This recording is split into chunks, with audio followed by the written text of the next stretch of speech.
গোটা দেশ জুড়ে নির্বাচনের ঝড় চলছে। সদ্য দ্বিতীয় দফার ভোট শেষ হয়েছে। তারই মধ্যে বাংলায় একের পর এক ঘটনা সামনে আসছে। মুর্শিদাবাদ সহ রাজ্যে দিকে দিকে মাঝে মধ্যে বোমা উদ্ধারের ঘটনা লেগেই রয়েছে। এবার নাকা চেকিং অভিযান চালানোর সময় একটি গাড়ির ভিতর থেকে ব্যাগ ভর্তি বেআইনি মদ উদ্ধার করেছে পুলিশ। আর তারপরেই সেখানে শটাং হাজির বিজেপি প্রার্থী লকেট চ্যাটার্জি। বেআইনি মদ ভর্তি ব্যাগকে ছুঁড়ে রাস্তায় ফেলে দেন তিনি। ঘটনায় বেশ কয়েকজনকে গ্রেফতার করেছে পুলিশ। লকেট বলছেন, ভোটের সময় এই সমস্ত কিছু হচ্ছে। ভোটের আগে মানুষকে নেশা ধরিয়ে রীতিমতন তৃণমূল পকেটে রাখার চেষ্টা করছে। এইভাবে গোটা রাজ্যকে রসাতলে পাঠানো হচ্ছে। পুলিশকে হুঁশিয়ারি দিয়ে তিনি বলেন যে ভালোভাবে নজর রাখুন। অন্যদিকে তৃণমূলের দাবি লকেটের কোনো কাজ নেই। ঘটনাটি হুগলির পোলাবার।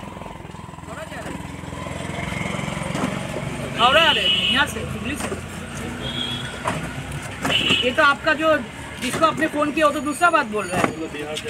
मेमो होटल वाला होगा, बिहार जा रहा है। होटल वाला होगा, होटल वाला होगा। कौन सा होटल? वो जिसने रुके थे ये लोग। শনিবার হুগলির পোলাবায় রোড শো করার সময় নাকা চেকিং চালাচ্ছিল হুগলি গ্রামীণ পুলিশের পোলাবা থানার পুলিশ এবং পোলাবার জয়েন্ট পিটিও।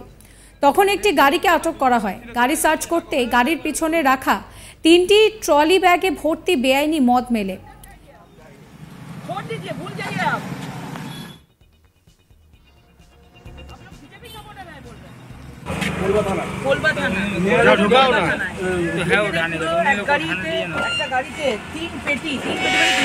ছোট ছোট বিয়ারের পাউচ, অফিসার্স চয়েস কত আছে, 1000-2000 আছে পেটি ধরা পড়েছে। এখানে এটা রয়েছে এবং এদেরকে নিয়ে যাওয়া হচ্ছে। কাইন্ডলি এটা একটুখানি ব্যবস্থা করুন, আমরা ধরেছি এখানে। এরপর থানায় যাওয়ার সময় শটান ঘটনাস্থলে উপস্থিত হন হুগলি লোকসভা কেন্দ্রের বিজেপি প্রার্থী লকেট চ্যাটার্জি। বেআইনি মদ ভর্তি ব্যাগকে টেনে রাস্তায় ফেলে দেন তিনি। জানা গিয়েছে ড্রাইভার, তার বাড়ি কিন্তু বিহারে।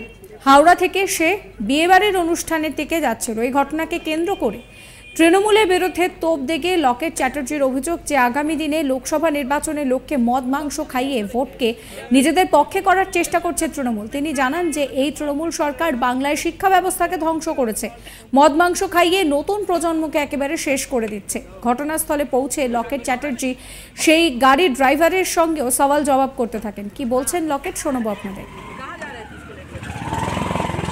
সব যাচ্ছে এখন থেকে, মানে মদের পেটি যাচ্ছে এখন ইলেকশনের সময় মানুষকে দেওয়ার জন্য। এরা কি ভেবেছে নেশা করিয়ে মানুষকে ভূত বানিয়ে রেখে দেবে? একেই তো রাজ্যটাকে রসাতলে পাঠিয়ে দিয়েছে। রাজ্য রসাতলে, শিক্ষা রসাতলে, ছেলেদের জন্য চাকরি নেই। এইসব দিয়ে ছেলেদেরকে মাতাল বানিয়ে নেশা করে রেখে দেবে এরা। আজকে তৃণমূলের এরকম অবস্থা যে নেশা করিয়ে মাতাল করিয়ে রেখে দেবো আমি, ভবিষ্যৎ অন্ধকার করে দেবো। আজকে এদেরকে দিয়ে মদ পাঠানো হচ্ছে ইলেকশন কমিশনে, একটাকেও ছাড়া হবে না। এরকম আমি পুলিশকে বলবো ভালোভাবে নজর রাখুন। চারিদিকে শাড়ি বিলি হচ্ছে, চারিদিকে এইসব যাচ্ছে, ভালোভাবে রাখুন। কি বলবেন এই যে ড্রাইভার যে নিয়ে যাচ্ছিল সে বলছে বিহারে নিয়ে যাচ্ছে? সব মিথ্যা কথা। হাওড়া থেকে এরা এসছে, হয়ে গেছে জানি। চালান দেখাও, একটা কাগজ পাওয়া যাচ্ছে না, চালান নেই কোনো। এসপি কে ফোন করেছি আমি, এসপি বলেছে এখানে সবাই থাকুক, আমরা টিম পাঠাচ্ছি। যতক্ষণ না আসবে আমি তো চলে যাচ্ছি, এখানে তোমরা দাঁড়িয়ে থাকবে, এসপি টিম পাঠাবে।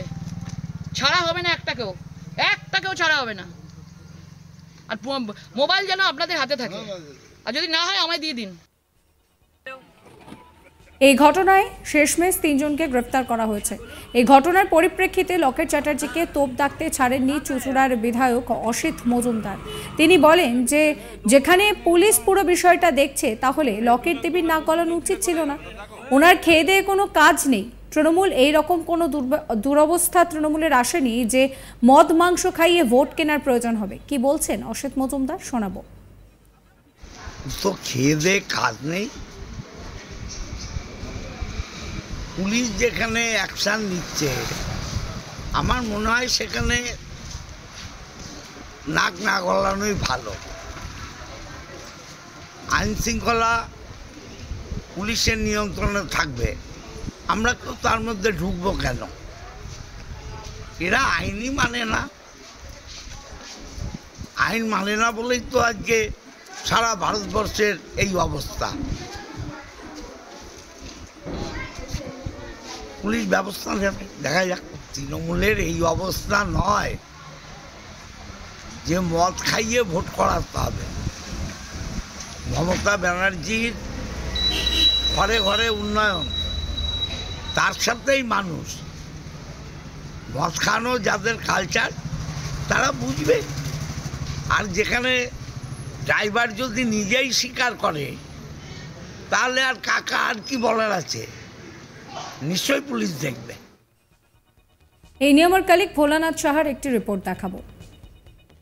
হুগলি পোলবায় পুলিশের এবং ইলেকশন কমিশনের জয়েন্ট রেড চলছিল, নাকা চেকিং চলছিল।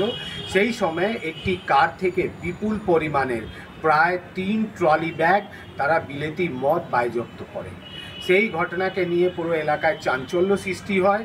তারপরে ঘটনাস্থলে খবর পেয়ে সটান উপস্থিত হন হুগলি লোকসভা কেন্দ্রের বিজেপি প্রার্থী লকেট চ্যাটার্জি। তিনি ট্রলি ব্যাগকে ঘটনাস্থলে গিয়ে খুলে ফেলে দেন।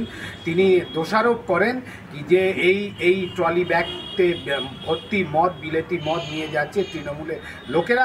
তারা এই ইলেকশনে মদ মাংস খাইয়ে ভোটারদের প্রভাবিত করার চেষ্টা করবে।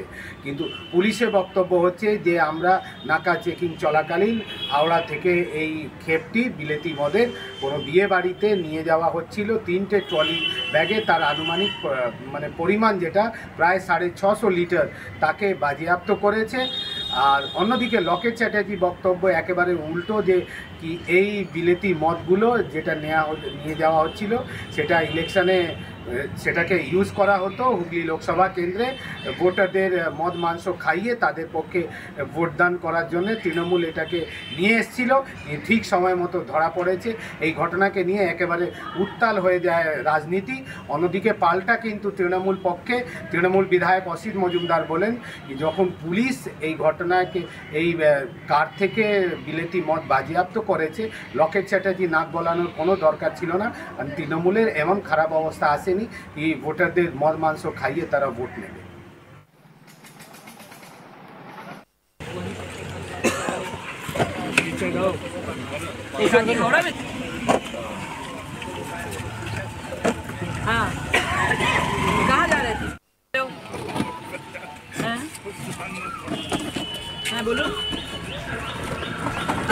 আমি তো জানি দোগো করকে नहीं उठाओ, ऐसे करके उठाओ। এই দুজন, তোমরা 2-3 জন ছিলে, কোথায় গেল? দেখো